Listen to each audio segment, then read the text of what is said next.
எல்லாருக்கும் ஹாய், நான் அர்ஷத்.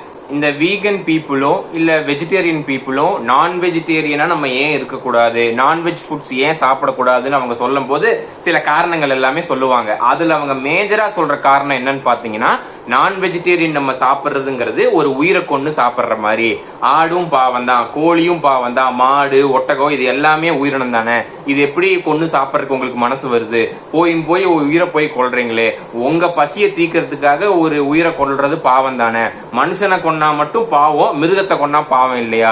ஏன் இந்த மாதிரி பண்றீங்க? நம்ம எல்லாருமே வெஜிடேரியனாவோ வீகனாவோ நம்ம மாறிடலாம் அப்படின்னு அவங்க சொல்லுவாங்க. இது நம்ம கேட்கும் போது ஃபர்ஸ்ட் நமக்கு டக்குன்னு தோணும், அட ஆமால, நம்ம என்ன இருந்தாலும் நம்ம பசிக்காக ஒரு உயிரை கொல்லலாமா, அவங்க சொல்றதும் கரெக்ட் தானே நமக்கு ஸ்டார்டிங்ல தோணும். ஆனா நம்ம நல்லா சிந்திச்சு பார்த்தோம்னா அவங்க சொல்ற இந்த பாயிண்ட் லாஜிக்குக்கும் எதிரானதும் சயின்டிபிக்கும் எதிரானதும் நமக்கு நல்லாவே நமக்கு தெரியும். ஒரு 200-300 வருஷத்துக்கு முன்னாடி இந்த மாதிரி நான் வெஜிடேரியன்ஸை பார்த்து நீங்க ஒரு உயிரை கொண்டு சாப்பிட்றீங்க, ஆனா நாங்க உயிரை கொண்டு சாப்பிட்றது இல்ல அப்படின்னு நம்ம வீகன்ஸோ இல்ல வெஜிடேரியன்ஸோ சொன்னாங்கன்னா அதை நம்ம ஒத்துக்கலாம். ஆனா இப்போ இன்னைக்கு சயின்ஸ் இவ்வளோ டெவலப் ஆயிருக்கிற இந்த டைம் பீரியட்ல அவங்க நம்மளை பார்த்து நம்ம மட்டும்தான் உயிரினத்தை கொண்டு சாப்பிட்றோம்னு சொன்னாங்கன்னா அது நம்ம ஏத்துக்கவே முடியாது. ஏன்னா இன்னைக்கு சயின்ஸ் என்ன சொல்லுதுன்னா, எப்படி நமக்கு உயிர் இருக்கோ, எப்படி அனிமல்ஸ்க்கு உயிர் இருக்கோ, அதே மாதிரிதான் பிளான்ட்ஸுக்கு உயிர் இருக்கு அப்படின்னு சொல்லி விஞ்ஞானிகள் கண்டுபிடிச்சிருக்காங்க.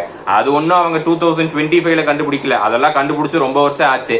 இவங்க சொல்றபடி நம்ம யாருமே உயிரினத்தை சாப்பிடக்கூடாது அப்படின்னா பச்சை தண்ணி கூட நம்ம குடிக்க கூடாது, சும்மாதான் நம்ம உட்காந்துருக்கணும். இல்ல அப்படின்னா இந்த ரப்பர், பிளாஸ்டிக், இரும்பு, கோல்டு, சில்வர், டைமண்ட் இந்த மாதிரி ஐட்டத்தை மட்டும் தான் சாப்பிட முடியும். இதெல்லாம் மனுஷனால சாப்பிட முடியுமா? அப்படி சாப்பிட்டாலும் உயிர் வாழ முடியுமா? முதல்ல இதெல்லாம் வாயில கடிக்க முடியுமா?